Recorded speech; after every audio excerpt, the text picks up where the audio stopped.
Boa noite, gente. A todas e a todos.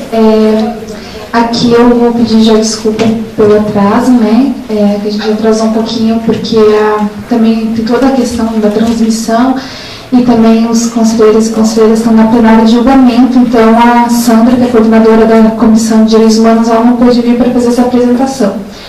Então, assim, eu acho que cada uma pode se apresentar, acho que quando, né, iniciar ali, acho que a gente podia se apresentar, porque acho que é melhor do que eu falar sobre vocês, né, eu acho que dá pra gente, então, assim, hoje a gente vai, esse é um evento do núcleo da criança, adolescente e juventude, né, que é o núcleo recém-formado agora no começo do ano, no final do ano passado, aqui na Comissão de Direitos Humanos, então é o primeiro evento que a gente está fazendo. Então, estou muito feliz que vocês estejam aqui com a gente para discutir essa questão hoje. Então, acho que dá para a gente subir, né? A Janice, a Fernanda e eu também vou subir, né? Que a gente, daí cada uma se apresenta. Primeiro, muito obrigado pelo convite aí da comissão, né?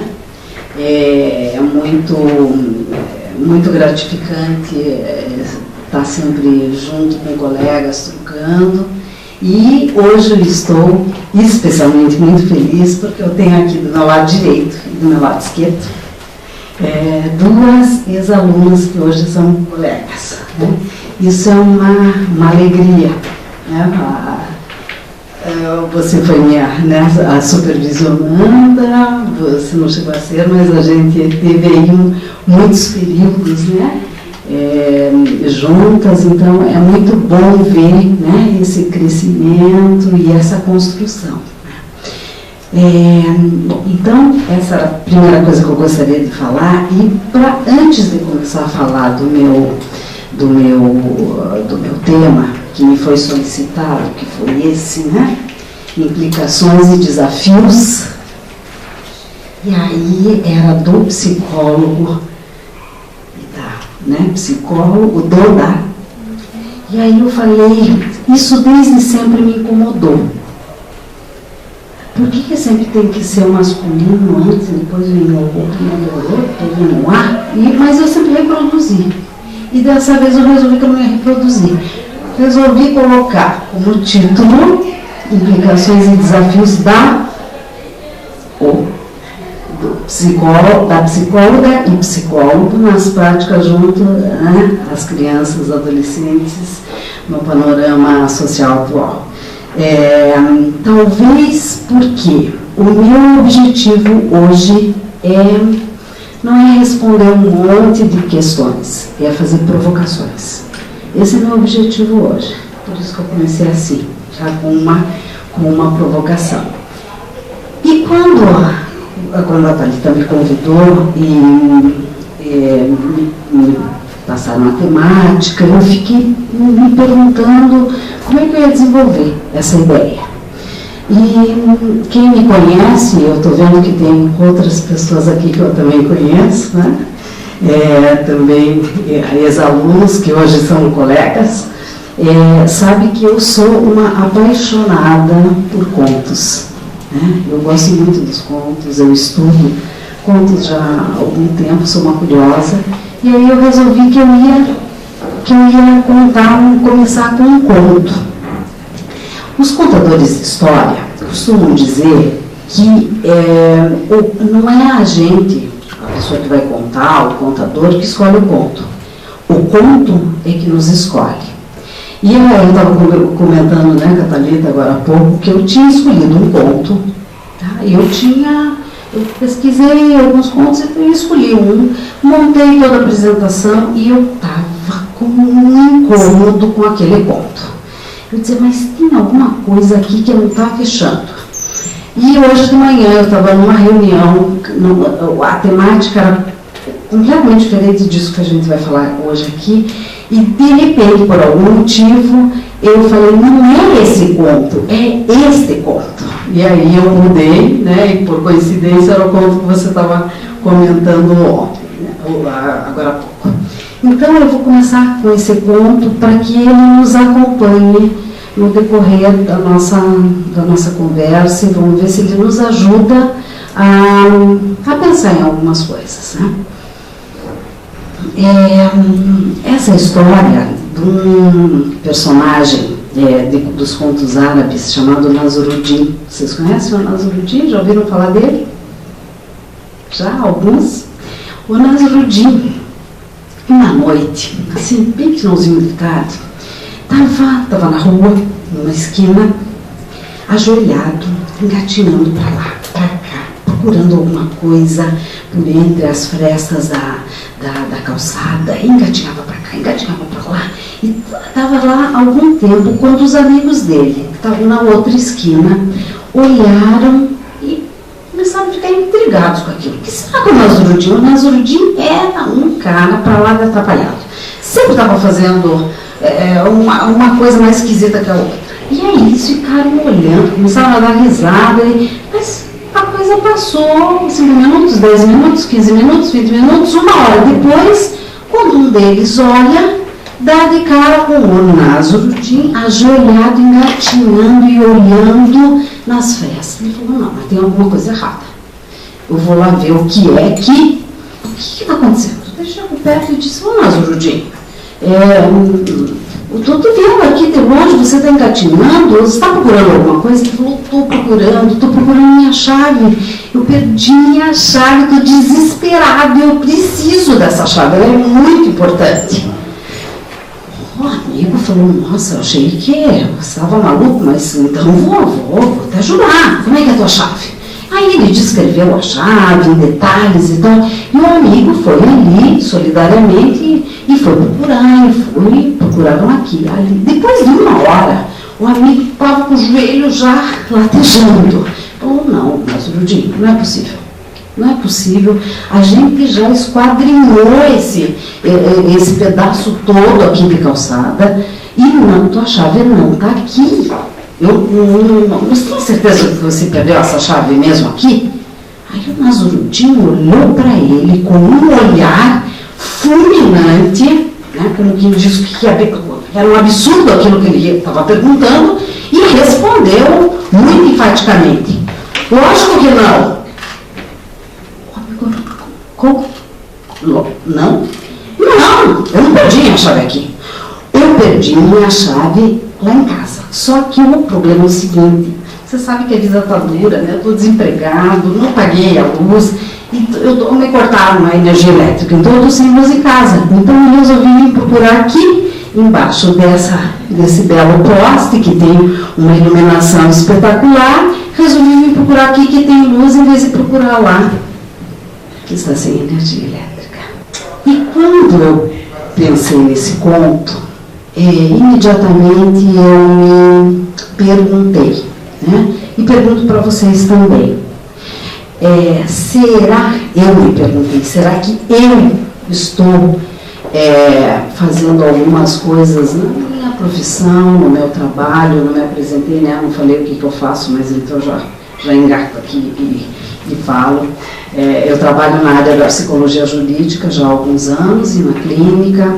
Eu sou professora da PUC, faço uma série de trabalhos nessa área de consultoria e tudo mais. E é uma área, a psicologia jurídica é uma área muito desafiadora, né? Certamente alguns de vocês aqui trabalham ou já se aproximaram de uma forma direta ou indireta dessa área. E aí eu me fiz essa pergunta, será que eu estou procurando a resposta para algumas das questões que, para mim, são mais importantes na minha vida profissional? Será que eu estou procurando Alá Nasruddin? Será que eu estou procurando num lugar mais claro? Porque é mais fácil, mesmo fadado ao fracasso, porque às vezes é no escuro que a gente tem que procurar mesmo, né? Então, quando eu me referi antes a um convite, né, que para que essa história permeie a nossa conversa, eu gostaria que vocês ficassem com essas perguntas. E como se tratam de perguntas, Como eu disse no começo, eu pretendo refletir muito mais do que dar respostas. Eu, quando comecei a pensar em o que eu ia apresentar hoje aqui, eu me fiz algumas perguntas, e algumas delas eu coloquei aqui, né? Nesse dado momento histórico, qual é o papel, então, da psicologia na sociedade? Hoje, a atuação da psicologia está a serviço de quê e de quem? Eu acho que às vezes a gente não sabe direito, né, como responder isso. Que valores acerca do ser humano, da sociedade, dos fenômenos com os quais lidamos estão subjacentes à nossa prática? Será que a gente sabe mesmo quais são os meus valores pessoais, profissionais, e o profissional que permeia o pessoal que permeia o profissional? Será que a gente sabe, quando eu estou com aquela pessoa, com aquele grupo, dentro daquela instituição, dentro da clínica, seja lá onde for, será que eu sei que valor é esse que está direcionando a minha intervenção? No fazer psicológico, estamos mobilizando movimentos hegemônicos ou contra-hegemônicos? Nos movendo no sentido de alimentar, criar ou perpetuar que valores sociais e que identidades. E daí sim, né, depois que eu me fiz essas perguntas, é que veio aquela pergunta inicial do título dessa fala, né? Ela iniciava perguntando quais as implicações e desafios da nossa atuação profissional. E eu, quando fui pensando, eu percebi que isso que eu precisava inverter essa ordem. Eu não tenho como responder quais são os desafios e quais são as implicações da nossa atuação no mundo atual. O que eu posso fazer é muitas perguntas, né? Junto com vocês, quem sabe a gente ir ensaiando algumas respostas, invertendo essa proposição e começando a pensar, então, nesse mundo que a gente vive, para poder chegar lá na frente nos desafios. Eu emprestei aqui, né, essas ideias do Bauman, que vocês já devem, né, muitas vezes já ter ouvido, lido algumas coisas a respeito dele, quando ele propõe que a gente vive numa modernidade líquida. Ele não chama de pós-modernidade, ele chama de sociedade líquida. E ele propõe, ele escreveu, ele fez estudos, nossa, não sei, ele tem uma quantidade astronômica de estudos em livros, né, onde ele explora essa temática.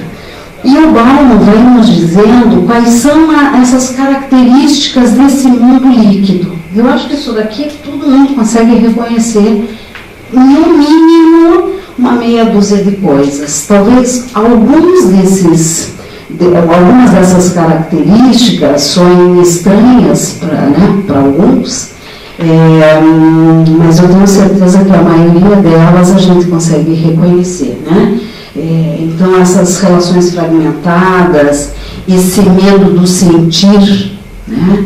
E em função até desse medo do sentir, uma mercantilização desses afetos, uma medicalização desses sentimentos, uma busca de viver intensamente. Eu às vezes olho para os adolescentes, eu atendo muitos adolescentes e tenho alunos adolescentes, né, saindo da adolescência, ensaiando entrar no mundo adulto, e às vezes eu fico me perguntando, né, por exemplo, o que faz com que os jovens precisem beber tanto? É assustador às vezes. A quantidade de algo que é preciso ingerir, fazer um esquenta, né? Antes de ir para a balada. Por que eu preciso fazer um esquenta? E não um esquenta? Né?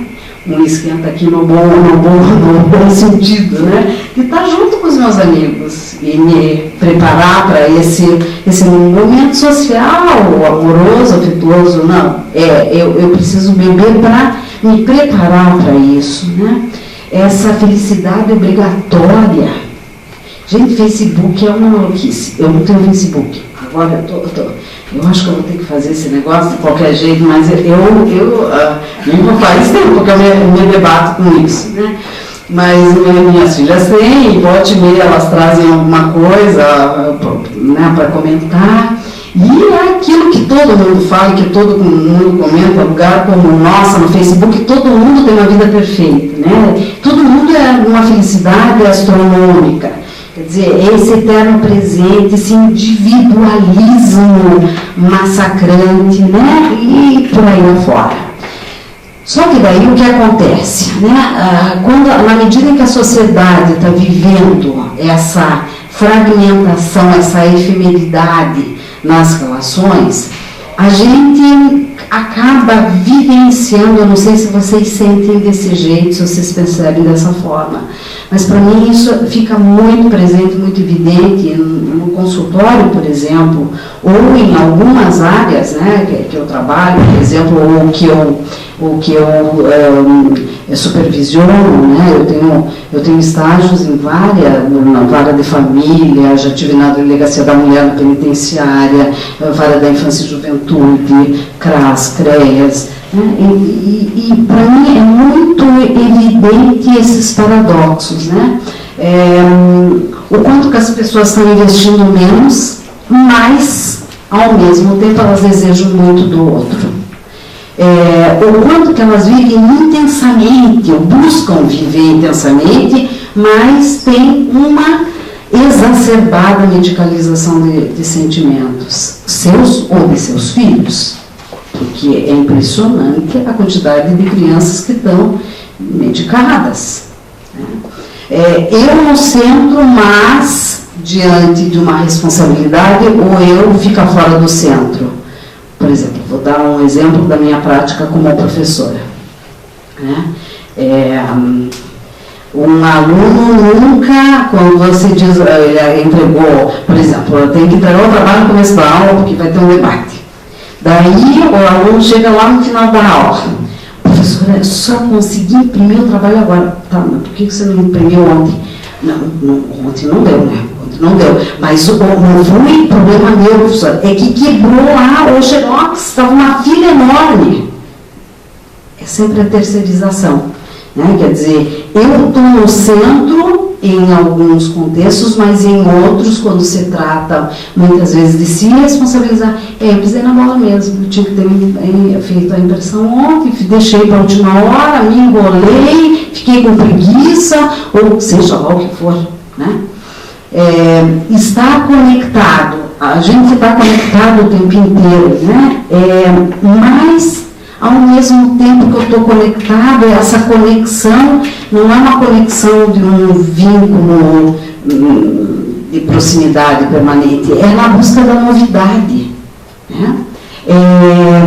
Almeja a felicidade, mas não dá conta de viver os processos, né? Bom, primeiro, o que é felicidade, né?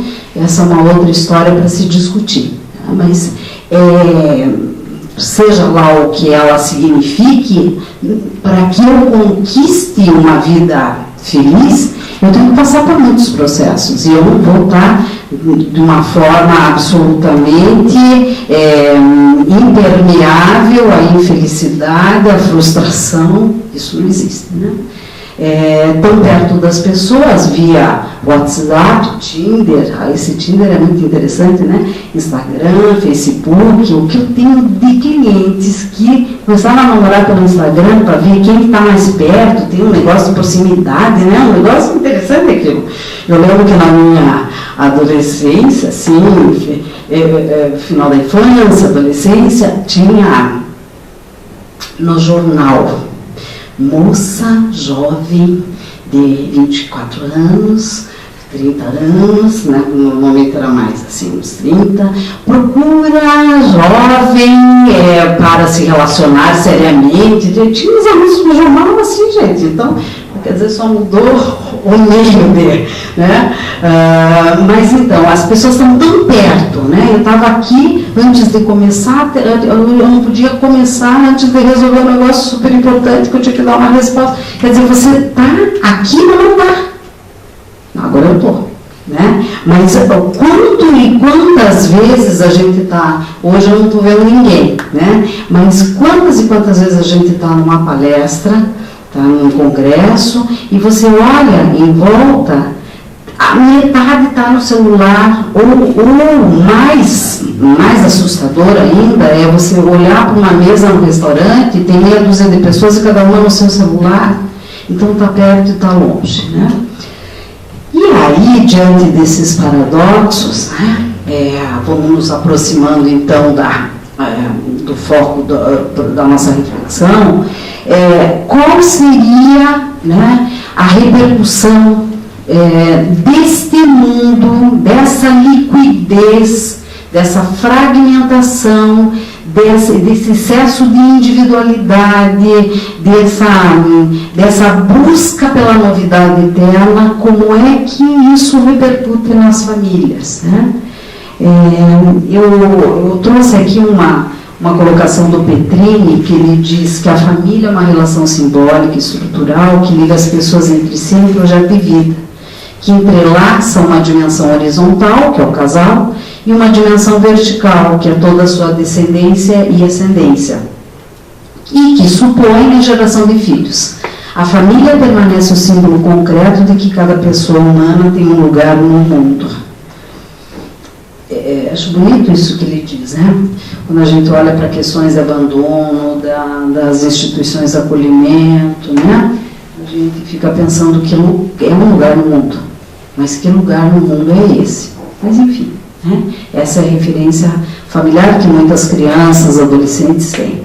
E diante disso, porque essa fala do Petrini, acho que tem implícita a ideia de que da permanência, né? Do pertencimento que vem via vínculo afetivo, né? Via relações de apego, se espera saudáveis.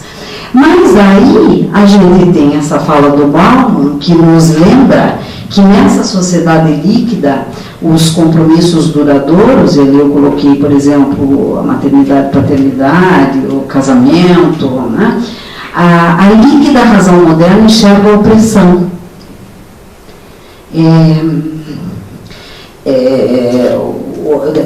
Muitas vezes a gente escuta críticas, nossa, antigamente os casamentos duravam tanto, e hoje, na primeira briga, né?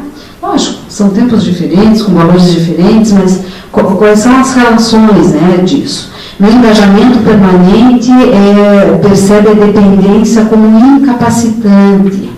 Essa razão nega direitos aos vínculos ilianes, espaciais ou temporais. Eles não têm necessidade ou uso que possam ser justificados pela líquida racionalidade moderna dos consumidores.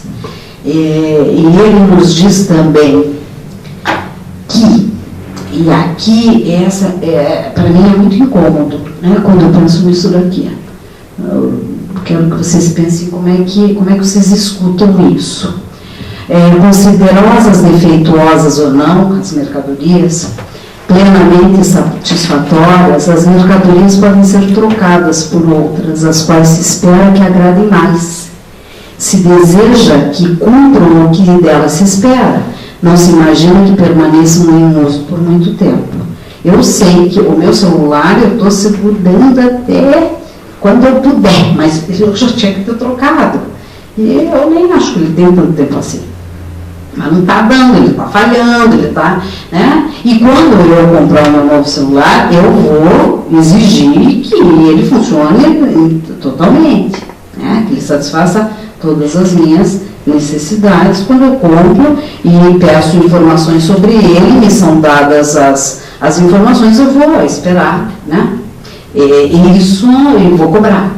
Numa cultura consumista como a nossa, que favorece o produto pronto para uso imediato, prazer passageiro, satisfação instantânea, resultados que não exijam esforços prolongados, receitas testadas, garantias de seguro total e de devolução do dinheiro.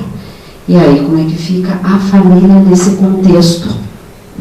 Daí a gente olha, então, para as nossas famílias, o que vocês veem? Gente, eu coloquei ali a primeira frase, eu esqueci de fazer uma coisa, eu esqueci de pôr entre aspas para deixar mais claro. Né? Será que a nossa leitura é de que muitas dessas famílias, muitas das quais a gente trabalha, né? Você está trabalhando com muitas famílias com problemáticas graves, eu enxergo como desestruturadas, que é um termo horroroso, que é um termo, ao meu ver, inaceitável, né? Extremamente estigmatizante e rotulador. Ou será que a gente enxerga com leveza, com clareza, com tranquilidade, que existem novas configurações familiares, como, por exemplo, as famílias poliafetivas? Será que é fácil aceitar famílias poliafetivas, onde tem vários núcleos familiares interconectados, né? Casamentos seriados, quer dizer, esses casamentos seriados, casa separa, casa separa, casa separa, quer dizer, é uma busca de quê? É uma busca do preenchimento dessa solidão, é um refúgio, é o quê? Né? E no meio de tudo isso, então, né, como foca para a gente pensar nas crianças e nos adolescentes, quem são as crianças? O que é infância? O que é adolescência? Né? A visão sociohistórica claramente defende que adolescência e infância são construções sociais. Então, que construção social é a que nós temos hoje? Né? Que essas transformações que repercutem a partir dessa visão pós-moderna, uma sociedade líquida, está levando para onde tudo isso? Né? Por exemplo, se um filho é um produto, né? É um objeto de consumo emocional. Alguém aqui trabalha com vara de infância e juventude, adoção? Alguém tem essa experiência? Existem devoluções? Constantes. Pois é. Infelizmente, não de forma incomum, né?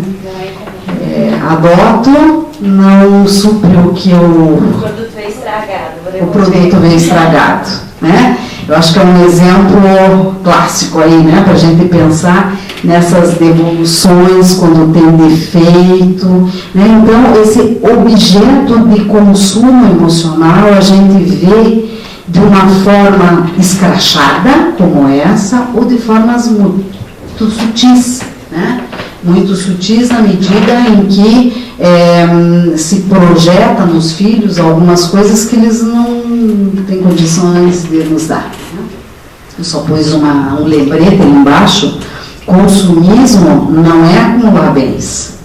Consumismo é usar e descartar. E se nós vivemos numa sociedade, essa sociedade líquida, que tem uma característica fortemente capitalista, consumista, né? Os relacionamentos são usados e descartados. E aí, pensar nas crianças, nos adolescentes, e consequentemente, não tem como pensar em criança e adolescente sem pensar nas suas famílias, dentro do mundo líquido, com todas essas questões e com uma contradição básica. Nós trabalhamos com a história dessas crianças, dessas famílias, desses adolescentes, que falam de permanência, que falam de continuidade, que falam de processos, que falam de contextos. Num mundo onde tudo isso não cabe. Né? Quer dizer, esse circuito recursivo aqui tem uma família de origem, lá os nossos avós, que tiveram seus filhos, que formaram sua própria família nuclear, se tornando pais, tendo seus filhos, que tinham toda a sua herança mítica, né? De lealdades, de valores, de crenças, né, dessa família de origem, formam sua família nuclear, se tornam pais, criam seus filhos, que vão ter toda essa herança e assim por diante, né? Quer dizer, são histórias intergeracionais, histórias muitas vezes, né? Eu trabalho com uma abordagem sistêmica, e na sistêmica a gente trabalha muito com as questões míticas da família, trigeracionais. Isso se torna muito explícito muitas vezes quando a gente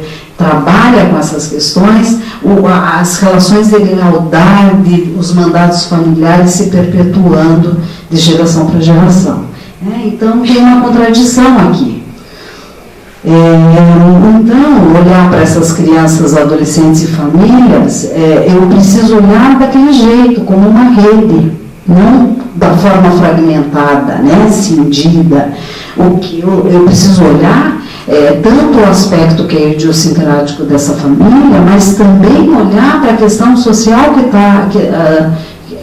está permeando aquela relação e aquela experiência, aquela vivência daquela criança, daquele adolescente que eu estou acompanhando, atendendo, a recursividade desse processo social e o que tem de sintomático nisso, que normalmente é com isso que a gente trabalha, né? A gente não trabalha, a gente não faz só das 5, né?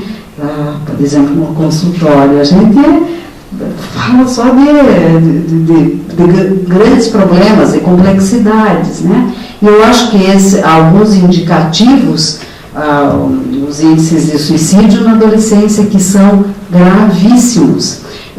Tem estudos que mostram que a cada 45 minutos no mundo tem um suicídio. No mundo ou no Brasil? Agora fiquei. No mundo. Isso.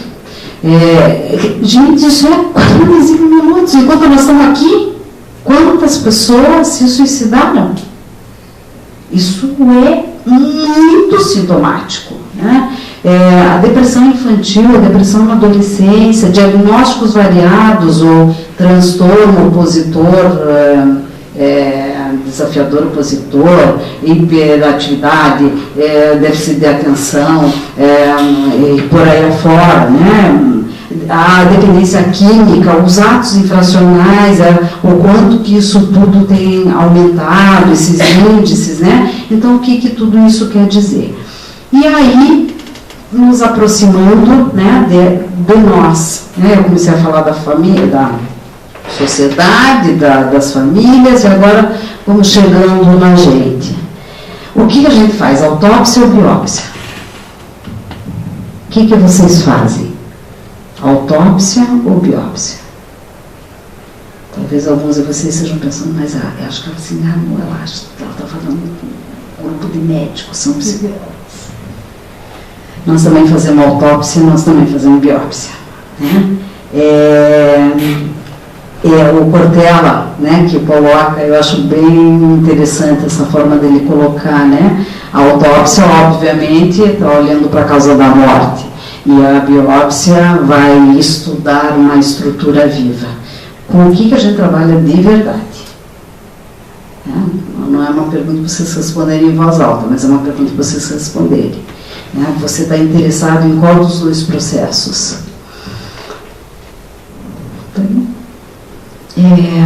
E aí voltamos lá para o nosso conto, para chegar na história dos desafios e das implicações na nossa atuação como profissionais psicólogos, né? Os desafios, né? Primeiro, eu acho que esse é o primeiro desafio, a gente conseguir responder que chave está procurando que fechadura. Que chave a gente está procurando, em que lugar, para abrir que fechadura. Aqui eu fiz uma reflexão, né? Se você perguntar, mas quem me diz isso daqui? Isso são as minhas reflexões, né? Me fazendo essa pergunta, eu coloquei, elenquei aqui algumas coisas que me fazem pensar que são desafios da psicologia. Mais do que desafios do psicólogo ou psicóloga, né? O desafio é da psicologia como ciência. estando na universidade, às vezes eu me debato, eu me incomodo, eu internamente, às vezes externamente, brigo com algumas ideias que, ao meu ver, são extremamente equivocadas, rotulantes, estigmatizantes, que a psicologia faz. Né? Não estou aqui para discutir abordagens ou teorias, né? Eu acho que é importante que cada qual, dentro das suas escolhas, né, possa fazer essa reflexão, o quanto que o nosso desenvolvimento como ciência hoje está muito mais vinculado a um olhar objetivo para as situações, ou está buscando enxergar a intersubjetividade dos fenômenos que a gente trabalha? Será que a gente está de verdade conseguindo olhar para as complexidades? O que é ser complexo? Né? Será que a gente entende isso?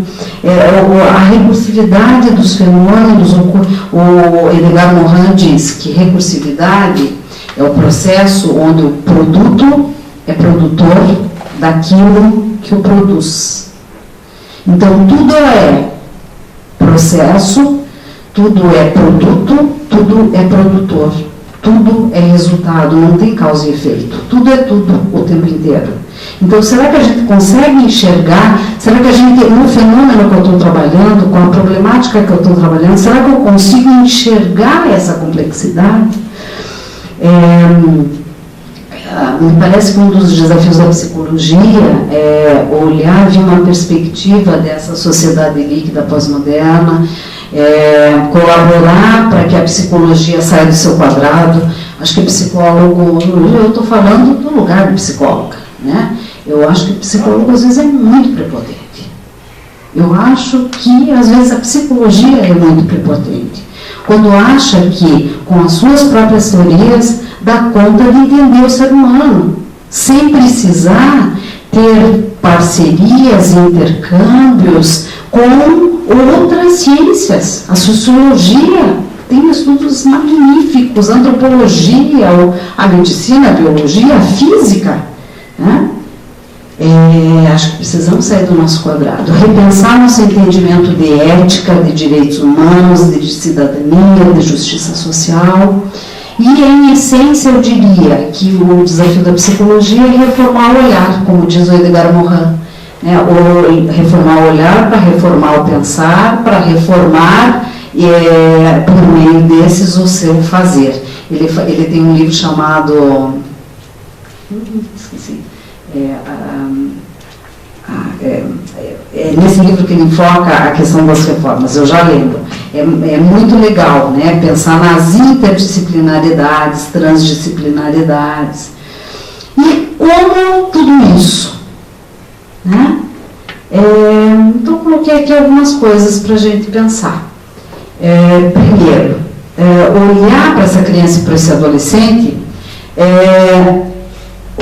não de uma forma isolada, mas sim olhar para o seu sistema social. E eu coloquei ali, ressaltando, que o meio não é apenas um apêndice ou um entorno. A criança, ela advém, né, muitos dos seus problemas no seu meio. Tá, mas o que isso quer dizer? Eu acho que a gente não faz reflexão suficiente para entender o que isso que a gente fala quer dizer. Que tem a ver com um olhar contextual. Contextual está falando de interdependência. Né? E às vezes a gente olha, diz que está enxergando ele inserido no meio, mas de uma forma cindida, fragmentada e não interdependente. O Humberto Maturana fala: somos como somos em congruência com o nosso meio é como é em congruência conosco. Aquele meio somos nós também. A adoção de condutas não éticas numa sociedade aparece da fragmentação dessa comunidade como unidade social. Então, quando a gente olha, pensa fragmentado e atua fragmentado, a gente colabora para uma sociedade não ética, para uma sociedade fragmentada. tornar visível a invisibilidade, né? Rever os contratos sociais. Por exemplo, eu tenho assim, muitos incômodos com a visão do adolescente em conflito com a lei, a questão da medida socioeducativa, a redução da idade penal, então, absurdo total, né? Então, tornar visível, eu acho que às vezes a gente alimenta a invisibilidade, né?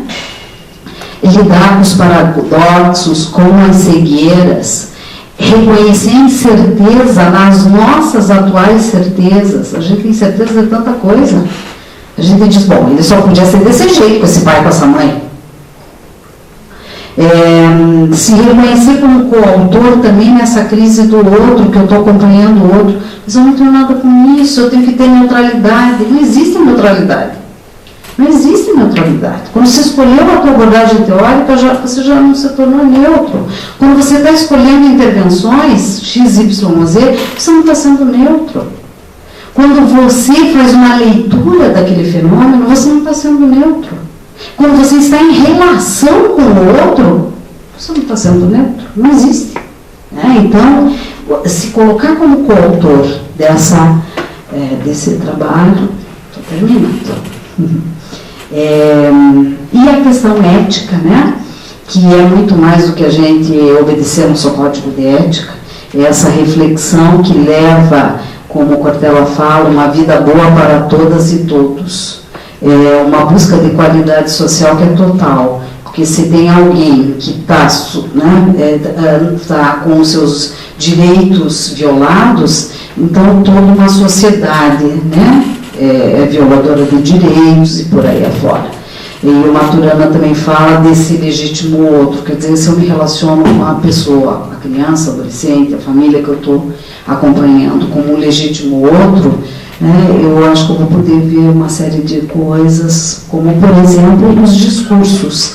O Boaventura de Souza Santos, ele diz que, quando ele fala de direitos humanos, ele diz que os direitos, a dignidade humana, que ela é claramente, né, o ponto-chave dos direitos humanos. E que o processo de desenvolvimento de direitos humanos no mundo realmente tem se desenvolvido enormemente nos últimos anos. Entretanto, por mais contraditório que pareça, uma maciça parte da população mundial não tem seus direitos humanos garantidos. Então, ele fala que se discursa muito sobre direitos humanos e que o grande objeto dos direitos humanos, em alguns momentos, é o discurso, e não a prática.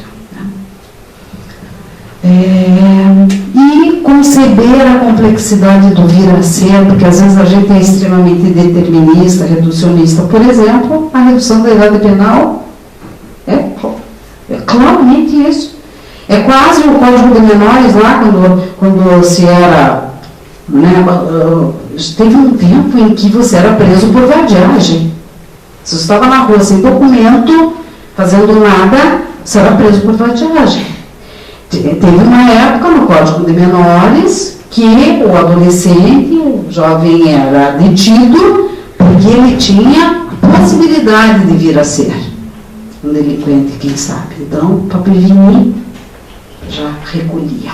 Né? Então, eu acho que a gente tem ainda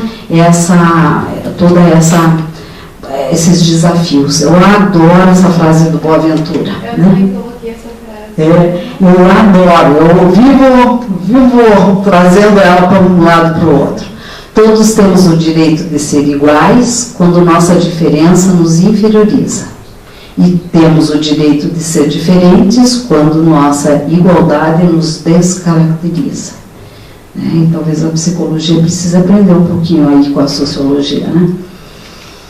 Então, para encerrar, eu diria o seguinte, que tudo isso, né, nos mostra e nos ensina.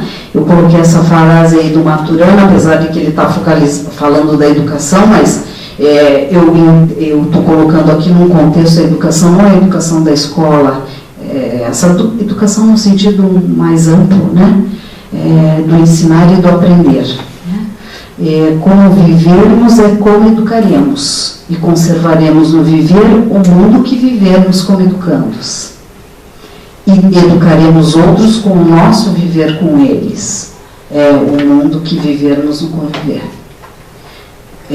Para mim, essa frase do Maturana e essa imagem do Eschler sintetiza tudo o que eu tentei, né, trazer aqui para vocês e conversar com vocês.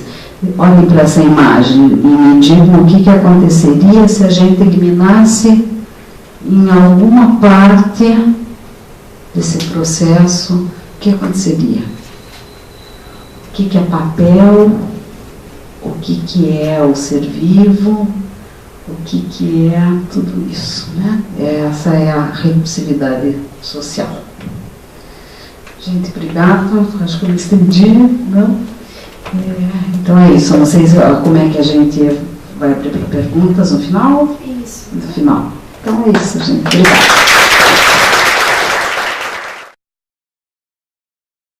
Bom, boa noite a todos, todas presentes. Enquanto a gente ajeita a apresentação, eu vou me apresentando. Então, meu nome é Fernanda, eu hoje atuo na clínica, atendendo famílias, mas eu vou contar um pouquinho da minha história junto à política pública, que foi o tema proposto para eu falar hoje aqui com vocês, para a gente debater. Gostaria de agradecer também ao Conselho, ao Núcleo, pelo convite, pela oportunidade de compartilhar minha prática profissional, para que a gente possa tecer juntos algumas das respostas que a gente questiona aqui. Eu também vou trazer muitos questionamentos, principalmente para essa relação dessas duas interfaces, público e privado. Como a gente está num evento que trata a garantia de direitos da criança e do adolescente, eu vou contar para vocês um pouquinho da minha prática junto a esse público, que começou já na universidade. Na faculdade eu fiz um estágio não remunerado, então já na metade do curso, onde eu atuei dentro de um programa que era governamental. Era o programa Atitude, a gente trabalhava com a psicologia em campo, e lá eu consegui vivenciar, junto com os adolescentes e com a psicologia, como a gente poderia atuar na prática. Lá eu tive também o contato com muitos direitos violados, né? Então a gente vai falar, eu vou trazer também um pouquinho de quais são esses direitos e como eu não sabia qual era o público que ia estar aqui para debater com a gente, né? Não sei se vocês atuam ou não dentro da área da política pública, então eu trouxe também alguns conceitos para nortear nosso pensamento. Depois desse estágio, e esse estágio foi interessante porque eu iniciei ele no final do programa. Então eu já comecei a minha atuação dentro dessa área com uma frustração, porque quando eu comecei a engatar o pensamento e entender como é que funcionava, o programa acabou. E aí acabou também o vínculo que a gente tinha com os adolescentes, e foi tudo muito brusco. Eu lembro que, na época, as psicólogas que nos supervisionavam nesse estágio, elas contaram pra gente como foi desde o início do programa naquela regional. Porque o programa ele atuava em várias regionais. E eles demoraram, eram duas psicólogas, e elas demoraram praticamente o primeiro ano inteiro do projeto fazendo um diagnóstico da comunidade, conhecendo essa comunidade. Principalmente as crianças e adolescentes de lá, que era o foco do projeto também. Porque eles não tinham nenhum documento que aprofundasse quem eram essas crianças e adolescentes e mais, qual era a rede dessas crianças e adolescentes. Então, essas psicólogas, elas tiveram que conversar com a associação de moradores, conversar com os equipamentos públicos, verificar se existia alguma ONG ou alguma instituição dentro dessa regional, e isso demorou um ano. O projeto, inicialmente, ele era pensado em um ano. Então, ele foi prorrogado para mais um ano e foi onde conseguiu se executar algumas ações e eu acompanhei esse fechamento dessas ações. Depois disso, eu vou pular já para a escolha do último ano, a escolha de estágio, né, que a gente faz para atuar no último ano de faculdade. E eu não quis experienciar a clínica. Eu já tinha uma paixão muito grande pela psicologia social e atuei numa casa de apoio, que é uma casa onde se oferece hospedagem, alimentação e, enfim, algumas outras recursos para pessoas que precisam fazer alguma cirurgia ou algum tratamento pelo SUS e são de outra cidade. Então era uma casa de passagem. O desafio maior lá era porque a gente não podia criar vínculo com os pacientes porque eles só estavam ali por uma noite.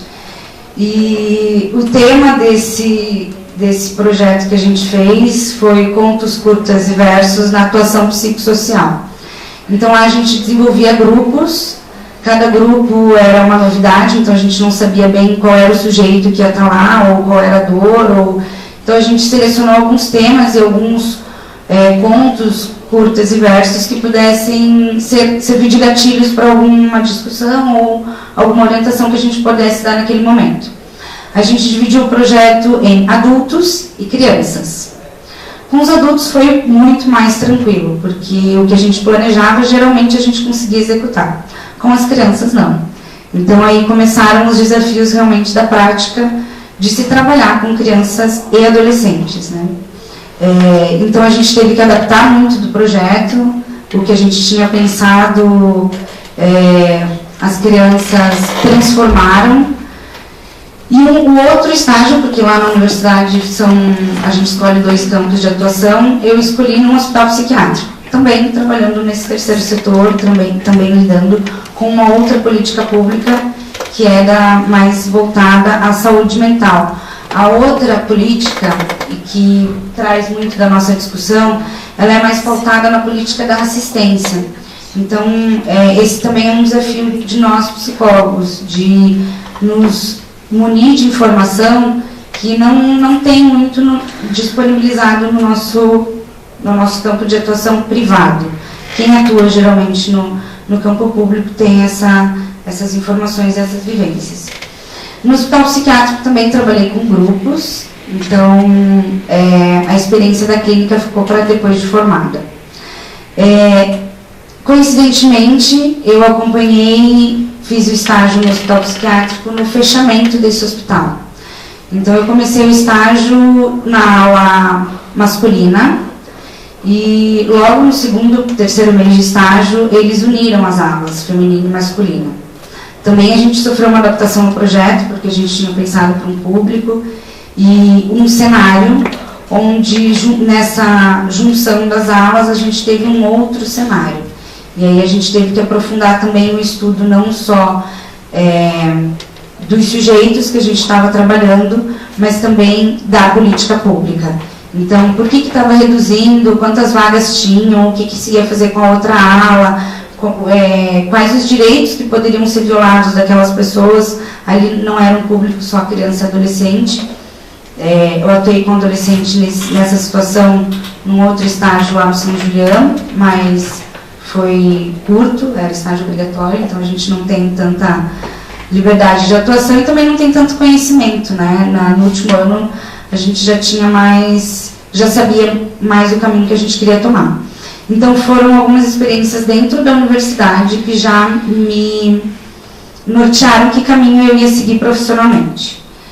Assim que eu me formei, eu ainda estava muito em dúvida na atuação e resolvi fazer um trabalho voluntário para não ficar parada e fiz alguns cursos.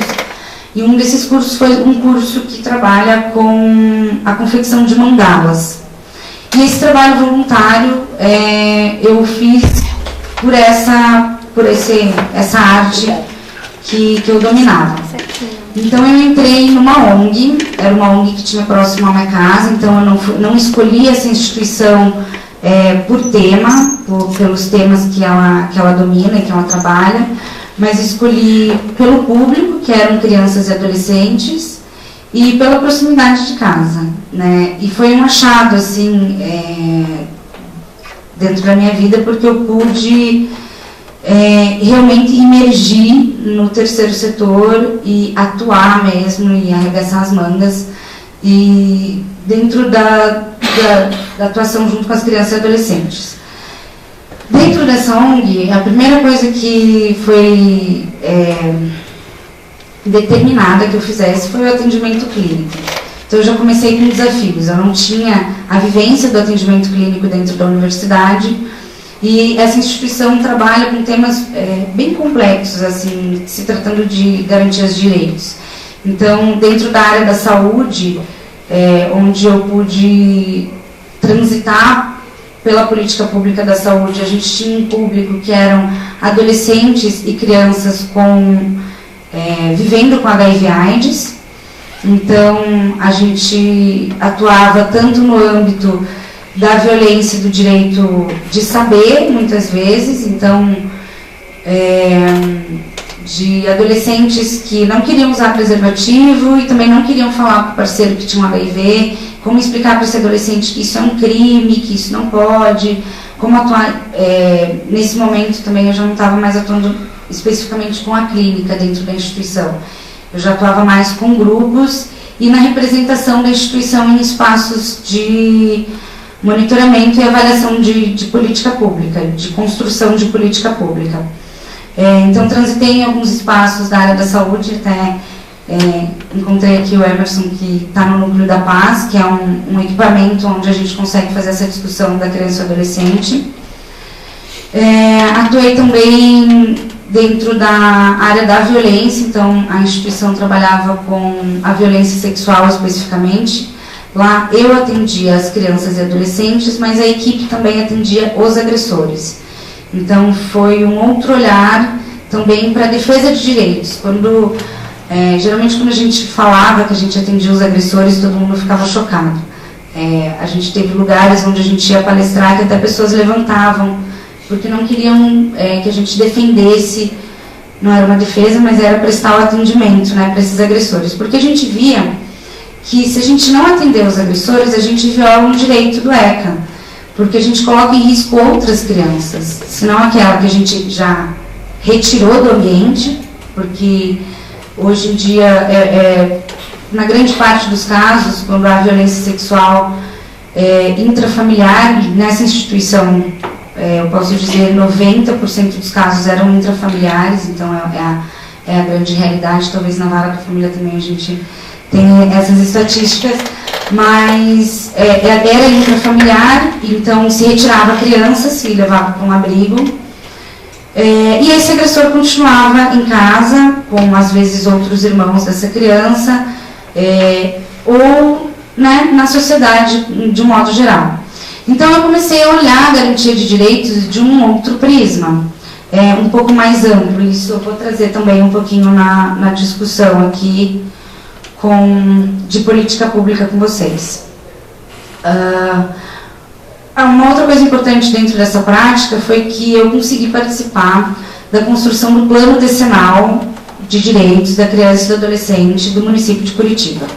E foi uma experiência maravilhosa, porque eu levei um adolescente comigo. Era um adolescente que ele já tinha um protagonismo nato, então ele já, dentro da escola, ele era do Grêmio, e dentro da instituição, na verdade ele foi já para a instituição de uma forma muito espontânea, diferente de como chegavam as crianças e adolescentes, que era via conselho tutelar ou via determinação judicial. Ele foi espontaneamente.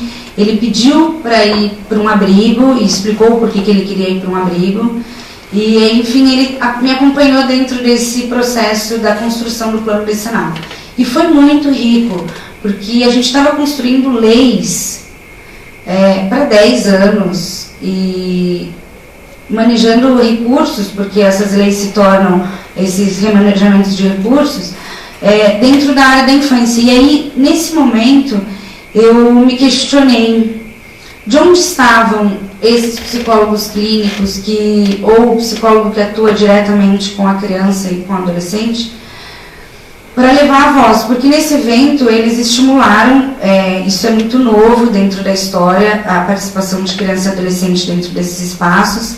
Então, há 2 anos tiveram as últimas conferências municipais, estaduais e nacionais de direitos da criança e adolescente, e foram as primeiras onde houveram a participação deles. Então, já desde antes do plano decenal, nas conferências, a gente já conseguiu ouvir algumas vozes, e que foi muito construtivo ter eles ali, apesar de a gente ter alguns desafios que eram nítidos, de adequação mesmo de conteúdo e para receber essas crianças e adolescentes dentro de espaços tão formais e burocráticos. Eu quis trazer um pouco o primeiro questionamento, sabendo que eu ia falar depois da Janice e um pouco do tema, quem deve ser protegido? A Janice trouxe intensamente essa adolescência e essa sociedade líquida que a gente está vivendo. Então, qual é esse sujeito? Em termos legais, e que eu vivenciei dentro dessa minha prática profissional, no começo eu achava que era só criança e adolescente em vulnerabilidade. E aí eu pensava que essa vulnerabilidade era uma vulnerabilidade onde se tinha escassez de recursos, ou muita violência intrafamiliar, ou um estereótipo do que é essa vulnerabilidade. E aí eu trago para a gente também refletir que os direitos são para todos. Então, a gente também tem que garantir os direitos de crianças e adolescentes que não estão nesse olhar, que não acessam a rede pública, que não acessam o SUS e as escolas públicas, mas que estão na rede privada, que muitas vezes não são impactados por decisões que são tomadas nesses espaços. Eles são impactados talvez de uma forma indireta, mas eles não são ouvidos também. Então, que construção, que política a gente está construindo se a gente não consegue trazer essas vozes para dentro dessa construção? Agora, super quentinho, a gente participou de um evento, o Emerson também estava presente, do Estado, onde o tema foi o segundo seminário de enfrentamento às violências contra criança e adolescente. E o objetivo principal do evento era olhar para as redes de apoio a essa criança e adolescente e estruturar ou fomentar como está essa sociedade atual. Isso foi muito, até inclusive dentro da minha fala eu vou trazer muito do que se foi falado lá também, porque são especialistas e que estão atuando também nessa área, e eu acho bacana compartilhar com vocês. Então isso foi uma coisa também que foi muito frisada. São todos os adolescentes, são todas as crianças, não só a criança que sofreu violência sexual, não só a criança que não tem acesso a uma escola ou uma creche, ou que tem algum direito mais nítido, que não está tão obliterado aos olhos da sociedade. Então essa é a primeira reflexão que eu trago. Quem é essa criança e adolescente dentro dessa sociedade, dentro desse contexto que a Janice trouxe, mas também dentro de um contexto jurídico? Quem é a criança e adolescente que a gente atende na clínica, ou na escola, ou seja onde vocês estão atuando, ou que a gente estuda dentro da universidade? Como é passado dentro da universidade? A gente estuda muito desenvolvimento, né? Então a gente sabe como a criança, o adolescente, ele está se desenvolvendo emocionalmente, psiquicamente, fisicamente. Eu lembro que na faculdade a gente tinha, na época, um trabalho com uma professora que a gente chamava de Bíblia, porque era um trabalho, um catatal, que a gente tinha que falar em cada fase de desenvolvimento quais eram os aspectos. Além desse desenvolvimento físico, emocional, singular desse sujeito, a gente tem que olhar para esse desenvolvimento social, como também a Janice pontuou a importância de olhar para esse social. E qual é esse desenvolvimento? Quais foram as conquistas que a gente teve ao longo da história legal, que eu vou trazer também um pouquinho para vocês, mas na história dessa sociedade, que acolhe as crianças e adolescentes, né? Proteger do quê? Então esse também foi um outro paradigma que foi quebrado, outro conceito que foi transformado dentro da minha prática. Apesar de trabalhar diretamente com direitos muito claros, violados e muito intensos, por exemplo, a violência, não só sexual, mas a violência familiar, psicológica, que isso também permeou a minha prática, muitas vezes não é só essa violência que a gente conhece, que está na mídia e que se tem campanhas, muitas campanhas de prevenção e de conscientização dessas formas de violência, mas também uma violência muitas vezes institucional, muitas vezes uma violência do profissional e que a gente não se atém na nossa prática.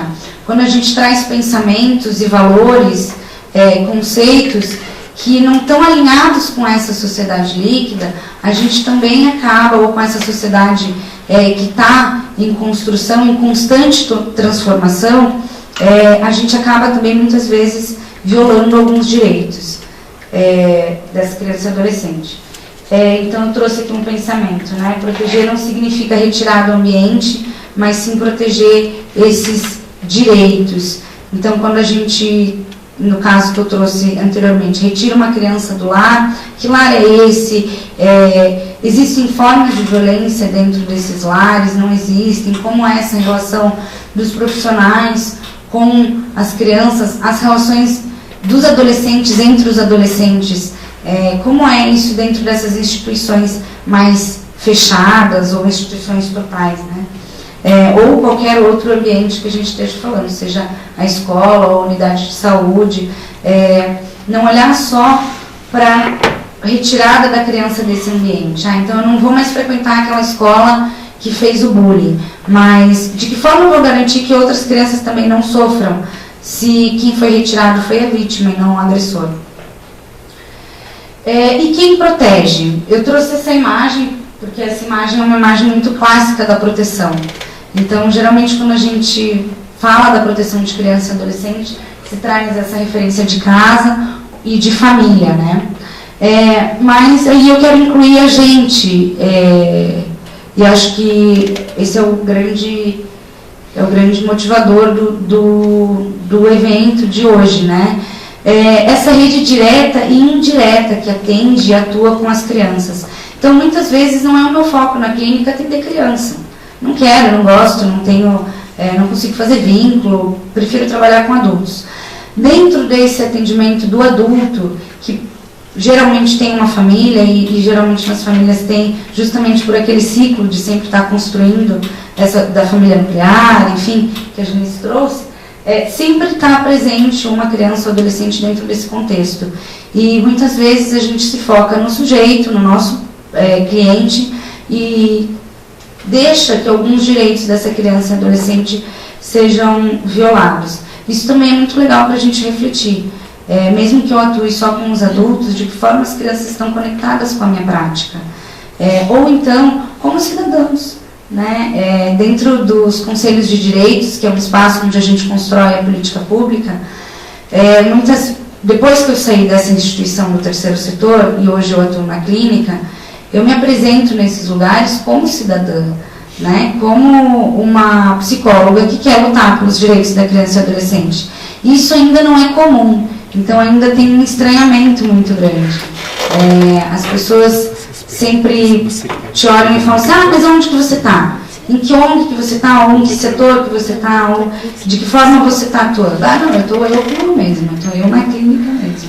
E a gente não vê muito esse privado dentro desses espaços. O privado, ele está quando existe, por exemplo, a gente tem instituições que são privadas, mas que têm também atuações sociais. Dentro dessas atuações sociais existem projetos onde nesses espaços são deliberados e aprovados esses projetos ou não. Geralmente essas instituições vão pontualmente quando o projeto vai ser citado. Mas a importância de se ter uma continuidade, um acompanhamento dessa política pública é o que faz a diferença dentro da atuação, e a atuação faz a diferença dentro desse monitoramento da política pública. Aqui eu trago também um pouquinho do ECA, não sabia se vocês conheciam, então já me desculpo se vocês conhecem, eu vou martelar, porque é muito importante que a gente tenha o conhecimento de quem atua, né, com criança e adolescente, o conhecimento mais profundo do Estatuto da Criança e do Adolescente. Então, ele é um conjunto de normas e ordens, ele vem a partir da Constituição, da nossa Constituição Penal, que depois eu vou falar um pouquinho mais, mas ele foi esmiuçado e especificado, voltado para criança e adolescente em 88. Então, a gente tem uma caminhada do ECA, onde na prática a gente vê que os profissionais conseguem sim fazer essa aplicação de muito do que o ECA traz, mas existe ainda uma dificuldade muito grande da própria sociedade entender com clareza e dominar esses direitos. Então, hoje, eu vejo as crianças e adolescentes usando um pouco desses direitos para manipular e os adultos também não conseguem trabalhar se eles não têm um conhecimento mais profundo do ECA. Então, por exemplo, a criança fala, você não pode, para o pai, você não pode falar desse jeito comigo, senão o conselho tutelar vai vir aqui e vai te puxar a orelha. Muitas vezes esse papel é invertido. Ou pais que usam esses direitos para amedrontar ou para educar de uma forma não educativa essas crianças. Aqui eu trouxe os direitos fundamentais para a gente refletir um pouco do como eles são complexos e profundos. Então, direito à vida e à saúde, direito à liberdade, respeito e dignidade, direito à vivência familiar e comunitária, educação, cultura, esporte e lazer, profissionalização e proteção no trabalho. Para vocês terem, dentro da prática, para vocês terem uma noção de quanto é complexo mesmo lidar com esses direitos, que estão aí desde 88, dentro da construção do plano decenal, a gente dividiu em grupos. Então, cada grupo lidava com um desses direitos fundamentais e a gente acrescentou mais um grupo, que era o grupo onde eu estava inserida, que era o Sistema de Garantia de Direitos. Que é, então, como vai funcionar? Como a gente vai botar para funcionar tudo isso aqui? Que a gente está propondo para acontecer em 10 anos. Dentro dessa discussão, a gente teve que chamar sociólogos, antropólogos e profissionais de outras áreas para esmiuçar o conceito de liberdade, respeito e dignidade, por exemplo. Como é que a gente vai garantir a vida e a saúde? O quanto é profundo o conceito de vida, que engloba outros conceitos, que é a felicidade, a qualidade de vida, e que muitas vezes não há tempo e espaço para se discutir nesses espaços de construção de política pública. Então é muito bacana quando nós, profissionais, podemos discutir isso com mais tempo e mais profundidade e levar para esses espaços. Eu acho que esse é a nossa maior missão. Eu coloquei um asterisco aqui em convivência familiar e comunitária. No evento também foi bastante ressaltado, e aqui na fala da Janice eu também percebi que isso veio, que é a convivência virtual. Então já se olha para uma nova sociedade onde, além da convivência familiar e comunitária, talvez a gente tenha que garantir de que forma e com que limites e com que facilidades a gente vai garantir essa convivência virtual. Que se para nós, adultos, é uma dificuldade e quase não é uma escolha não ter uma rede social, né? Então a Janice mesmo já está quase se deixando levar e fazendo um Facebook, um fake, só para observar, mas já é para interagir socialmente. Imagina para uma criança e um adolescente que nasceu dentro dessa sociedade onde o virtual é o que comanda e o que norteia muitas dessas relações. Então pensar que dentro dessas construções ainda a gente está engatinhando em algumas discussões que nós, na prática, a gente vive na pele, né? Então, a importância de a gente estar nesses espaços. Pode pôr o site para mim? Eu trouxe um site também só para ilustrar para vocês um pouco dessa história de como chegou até o ECA, até o Estatuto da Criança e Adolescente. Eu imaginei que a Janice talvez falasse, porque eu lembro que eu estudei isso com ela, essa história da criança, do como a criança era vista como um mini adulto e como isso ainda reflete nos dias de hoje e na legislação. Então, aqui ele tem um prédio, se você quiser voltar para a gente ver, aqui a gente está em outubro de 88, quando nasce o ECA. Então, um pouquinho antes, a gente tem onde o artigo da Constituição se torna essa base, que vem da onde o surgimento do ECA. Pode voltar um pouquinho mais, para a gente ver como essa criança era vista e como essa criança era entendida. E o legal de a gente voltar é ver como foi construído o ECA, como se constrói uma política pública. Porque mais para frente eu vou falar desses desafios que a gente tem. E um desses desafios é construir uma nova política pública adequada à realidade dessas crianças e adolescentes. Então aqui, a sociedade civil, dentro do Fórum de Defesa das Crianças e Adolescentes, na minha prática eu tive a oportunidade de presidir o Fórum de Curitiba, região metropolitana e litoral. Então foi desafiador eu estar tentando juntar essa rede não governamental, que na sua grande parte estão as ONGs, mas nós também podemos estar, aberto para não só instituições, mas também para militantes da área, então pessoas que se interessam pela garantia de direitos, podem frequentar as reuniões do fórum. Às vezes ela acontece, dependendo do fórum, ela acontece mensal, às vezes a cada 2 meses, dependendo desses atores que estão discutindo e falando sobre a criança e adolescente. Então aqui, em 85, a gente já tinha isso. A gente não tinha o ECA, mas a gente já tinha a sociedade civil articulada para atuar junto ao poder público para transformar uma realidade. Pode voltar ainda um pouquinho mais. Aqui é um outro marco, então, que eu acho que tem mais, depois se vocês quiserem brincar no site e olhar, mas eu vou até aqui, aonde foi aprovada essa emenda dentro da Constituição. Então foi em 79. Vejam que foram 10 anos, a partir dessa aprovação, que se conseguiu efetivar uma política pública. Então uma política pública, ela demanda tempo, porque ela é muito complexa, né? Então, uma outra coisa que a gente vai falar, pode voltar à apresentação, eu ia passar para frente do ECA, mas isso é mais acessível também a gente. Então, transformações que o ECA veio tendo ao longo dos anos, né, quase 30 anos de existência, um pouquinho menos, mas a última alteração que a gente tem, que é mais recente, talvez que vocês lembrem, é a alteração da Lei Bernardo, que também foi de suma importância, onde já existia esse direito, já era garantido, ele só não estava tão especificado. E aí, dentro dos julgamentos, isso acabava deixando uma brecha para a justiça não ser feita. Então, a partir de uma demanda social, se adaptou o ECA. Eu acho que também é um desafio a gente trazer essas novas adaptações. Aqui eu trago uma outra visão que eu acho muito legal, porque dentro desse evento a gente também discutiu muito que a política pública ela não é construída de uma forma isolada.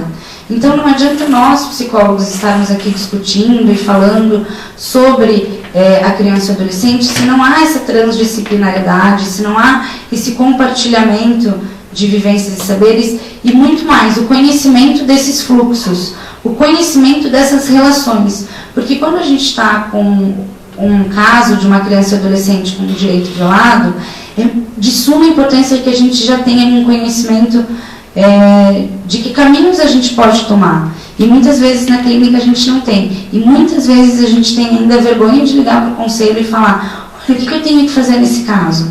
Né? Então, são poucos os profissionais que têm esse entendimento e aí acabam, muitas vezes, compartilhando isso se não tem uma supervisão com algum colega que às vezes não tem esse conhecimento e acaba se não dando um encaminhamento para esse caso. Ou então falar: eu não atendo esse tipo de caso, vou encaminhar para a rede pública. E aí a rede pública a gente tem um fluxo de demanda muito grande. onde não tem como a gente fazer um atendimento profundo e especializado. Então, por exemplo, nessa ONG, casos de violência sexual, tudo bem que a ONG ela tinha uma outra visão. Eu não tinha tempo de... Olha, tem alguns lugares que determinam, você pode ficar com o paciente só 10 sessões. Essas sessões têm que acontecer a cada 15 dias ou uma vez por mês. A instituição ela dava essa flexibilidade, mas mesmo assim a fila de espera era gigantesca. Então a gente tinha que dar um encaminhamento para o caso, falando agora do papel da psicologia clínica, onde muitas vezes a gente não tinha, porque é um trauma muito grande que a gente lida. E em 6 meses a gente não trabalha muitas vezes esse trauma. E a gente não revitimiza a vítima. Então, quando a criança chegava na instituição, a gente não pedia para ela ficar contando sobre a violência que ela sofreu, mas a gente deixava a espontaneidade da criança falar. Isso demanda tempo, um tempo que muitas vezes o público não tem. Muitas vezes a psicologia ela tem que ser muito breve. Então, a gente trazer a nossa experiência para dentro desses espaços de construção, reforço, é de suma importância para modificar uma realidade. Aqui eu trouxe, então, alguns serviços e lugares que estão permeando essa política pública voltada à criança e adolescente. Então, tem os serviços de saúde, delegacia especializada, CRAS, CREAS, Vara de Infância e Adolescência e Juventude, ONG, centros de convivência, conselhos de direitos, Ministério Público e Defensoria Pública, instituições de atendimento, saúde, educação, cultura, entre outros que a gente pode trazer. Às vezes a igreja é um ambiente de garantia de direitos, onde é lá que a criança vai contar, e dependendo da forma que aquelas pessoas e que aqueles profissionais que acolhem essa demanda, ela pode facilitar ou, no sentido contrário, esse processo até terapêutico da vítima, né? Então, a gente tem que compreender como esse fenômeno multifacetado de transdisciplinariedade, porque a gente nunca vai estar sozinho. Inclusive, eu acho que a gente está pouco nesses espaços e a gente tem que estar muito mais presente. Aqui também foi uma imagem que eu achei muito legal, que foi usada no evento, onde a gente pode ver para além dessa atuação. Então, como combustível aqui, a imagem traz a proposta de integração, profissionalismo ou compromisso com a causa. Aí dentro desse sistema que eu falei para vocês, são essas engrenagens, são esses atores que vão estar recebendo essa criança e adolescente. Isso está dentro do sistema de garantias de direitos e o nosso foco é a proteção integral. Eu também acho legal a gente olhar para essa palavra do que é integral, porque é um termo que é muito usado hoje em dia. Eu fiz uma especialização na área de educação integral transformadora e lá a gente conseguiu aprofundar muito esse ser integral. Não é um ser que só pensa na escola. Na escola ele também sente, ele também age. No consultório ele não é um sujeito que só sente, ele também é um sujeito que pensa e que age. Então esse olhar integral, ele é fundamental para a gente sempre estar questionando o que a gente está olhando nesse sujeito. Isso também a Janice trouxe. Quem é esse sujeito, como a gente vê ele? Lá em cima na chaminé, onde tem a fumacinha, eles trazem a mobilização, a participação e a divulgação popular, é o que a gente está fazendo aqui. Então, trazer essa discussão para outros âmbitos que não dentro desses espaços que já são construídos e que já tem profissionais engajados. Aqui a gente tem a tomadinha, então o combustível, não o combustível, mas o que dá força para tudo isso acontecer são os recursos públicos e o orçamento prioritário da criança e adolescente. E aí, muitas vezes, quando a gente fala em política, a gente torce o nariz e fala, não, eu não quero, principalmente no momento que a gente vive, de discussão dessa política, de crítica e construção, reconstrução dessa política, a gente tem que estar sim nesses espaços. Porque se a gente não... Claro, não vou dizer que é prazeroso a gente estar nas reuniões e ver lá o financeiro, falar do relatório, de quantos mil ou milhões está sendo destinado, isso na conta 00 não sei o que na conta... Não é uma narrativa que a gente está acostumado, então é cansativo. Não é fácil estar nesses espaços quando a gente gosta de estar na prática ou de atuar, ou a gente tem essa escuta mais voltada para os problemas ou para o que trazem para a gente no consultório. Tá, eu tenho pouco tempo, então eu vou falar um pouquinho. Um outro ponto importante de destacar nessa imagem é o monitoramento constante. E aí, falando um pouco da sustentabilidade das políticas públicas. Muitas vezes, se é feita uma lei, eu trouxe aqui, por exemplo, a Lei Bernardo, né? Se foi criada, se foi mobilizada, se foi garantida, mas e como está sendo feito isso na prática? Será que a gente sabe como que isso repercutiu no judiciário, ou como isso ecoa dentro da nossa prática? Essa garantia constante desse monitoramento. E é desafiador, porque a gente está falando de várias instâncias monitorando, e a gente, além de estar participando desses espaços de construção de política pública, a gente tem que também promover o sustento pessoal. Então a gente tem que trabalhar, a gente tem que atender. Essas reuniões, geralmente, para quem é funcionário público ou para quem é funcionário de instituições, elas são voluntárias. Esses cargos ou esses acompanhamentos, eles são todos voluntários, eles não são remunerados. Então também é uma forma de a gente pensar de que como a gente vai inserir mais profissionais nesses debates, e mais como a gente vai inserir esses sujeitos. Esse adolescente, não falo nem da criança, porque eu acho que a criança ainda não tem o desenvolvimento para estar lá discutindo as leis, né? Para estar dentro desse espaço de construção, mas num outro espaço onde ela possa ser ouvida assim. Mas o adolescente jovem, ele pode ter voz e voto, ele pode, e essa é a construção que a gente está tendo dentro do município, do estado e do país, de levar esse adolescente para esses espaços. Ele vai ter que faltar, no mínimo, 2 dias de aula, porque existem reuniões prévias a essas reuniões de conselhos, que são as reuniões de comissões, e aí tem as reuniões do conselho, que duram das 8 às 5, no caso da criança e adolescente, é uma vez por mês. Mas essa criança, esse adolescente, ele tem que se mover, ele muitas vezes não pode ir como responsável, então como fica isso? Né? Quem é responsável por ele lá? Esse espaço está preparado para receber um adolescente, e se já é difícil ele ficar na escola, meio período, sentado na cadeira, imagina o dia inteiro com um monte de adulto. Então, será que esse é um ambiente para receber adolescentes? Ou que ambientes a gente tem que criar para que essa participação deles seja garantida, para que essa voz seja realmente ouvida? Então aqui eu vou falar mais da imagem do que do conteúdo por causa do tempo, para não estourar o tempo de vocês. Essa imagem foi uma oficina que aconteceu antes do Seminário Municipal de Direitos Humanos, que aconteceu ano passado, e foi uma oficina de educomunicação, promovida por um coletivo que se chama Parafuso Educomunicação. Eles fazem um trabalho de ensinar para o adolescente o que é a política pública de uma forma que eles gostem de aprender. Então é por meio da educomunicação. Eles participam dos eventos fotografando, entrevistando os atores desses eventos. Eles fazem entrevistas e matérias para alimentar o blog, o site, produzir conteúdo sobre direitos humanos nessa área da infância e adolescência. E eles realmente atuam como protagonistas. Então eu acho que é um resumão assim do que eu quero trazer para vocês dessa política pública voltada mais à criança e ao adolescente, mas principalmente ao adolescente e à juventude, que hoje dentro da política pública a adolescência é separada da juventude, mas na prática eu vejo que muitos dos jovens poderiam estar ensinando política pública para os adolescentes, e isso não é muito aproveitado. Então eu acho que aí vem um desafio também de a gente unir esses públicos que legalmente estão separados, mas na prática eles estão todos juntos.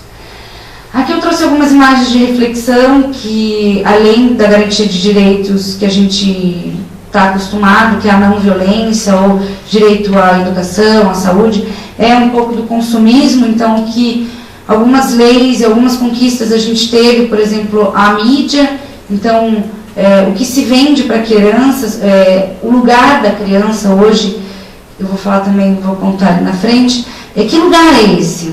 que a Janice trouxe? É um lugar de consumista, de consumidor, ou é um lugar de sujeito de direito? Hoje, a sociedade, ela atua em grande parte nesse sentido, do consumismo. Então, trazer um pouco essa reflexão desses outros direitos não tão vistos na nossa prática. Aí, finalmente, essa conversa público-privado, né? Então, olhar que essas leis, elas foram construídas depois de 2 guerras mundiais que a gente teve, que o Brasil teve envolvido.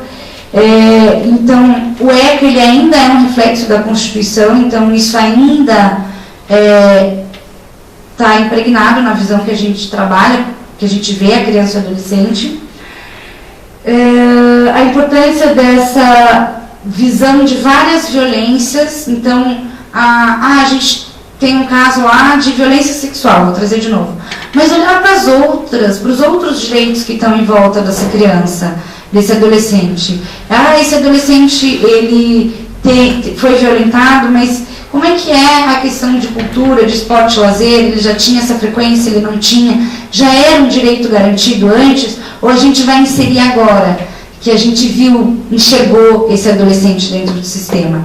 Então, a partir do que é uma violência que a gente chama de grave, a gente amplia o olhar para esses outros direitos, ou para essas outras áreas que a gente tem que olhar. E a importância dessa escuta, porque a real resposta de qual é a melhor política ou de qual é a melhor atuação está neles. São eles que vão dizer de que forma eles querem ser tratados ou de que forma eles querem ser ouvidos. E aí eu trago também essa ponte para a nossa profissão, porque a gente faz uma escuta muito profunda desses adolescentes, né? Então a gente tem o conhecimento de questões profundas que a gente pode levar para esses espaços, sim. Claro, a gente não vai quebrar o sigilo e ficar discutindo o caso em espaço de construção de política pública, mas a gente vai levar o olhar dessa nova sociedade, a gente vai levar essas demandas que a gente tem de sobra dentro dos nossos prontuários e dos nossos atendimentos, né? Então, os desafios olhar o que ainda tem dessa Constituição e dessa sociedade de 88 e que ainda a gente vê que, infelizmente, o adolescente ou a criança ela é olhada com esse olhar ainda de tantos anos atrás.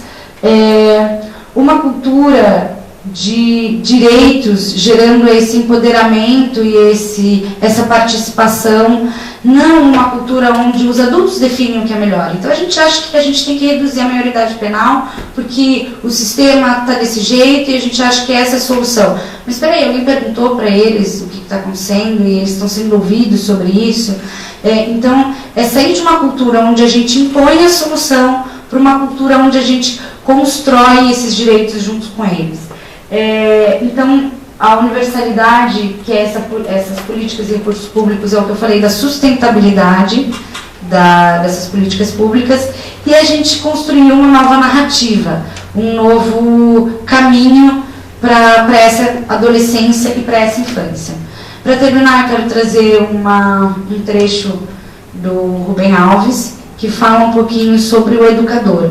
Lá na ONG, muitas vezes eu me via muito mais como educadora do que como psicóloga. Nesses grupos ou nessas vivências, às vezes o conteúdo da psicologia não era o essencial. O essencial realmente era a vivência e a transformação do que estava acontecendo.